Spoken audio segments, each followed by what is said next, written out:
Salam guys.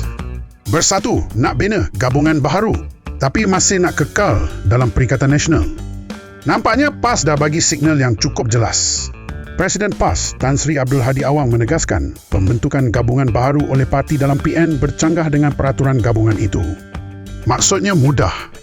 Kalau Bersatu mau bina gabungan politik baharu di luar PN, persoalannya, masihkah Bersatu boleh kekal dalam PN? Ini bukan lagi sekadar konflik PAS dan Bersatu. Ini sudah jadi soal siapa yang mengawal hala tuju pembangkang menjelang PRU16. PAS nampaknya mahu PN kekal dengan struktur sedia ada. Bersatu pula mahu bergerak dengan formula baharu. Jadi sekarang, Muhyiddin ada pilihan. Kekal dalam PN dan ikut peraturan gabungan. Atau teruskan agenda gabungan baharu dan berdepan risiko kehilangan tempat dalam PN. Sebab dalam politik, tak boleh duduk dua kerusi serentak.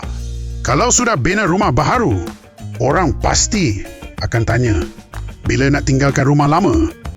Marilah mari pergi mengundi, jangan lupa kewajiban pada negara. Jangan lupa keluar mengundi.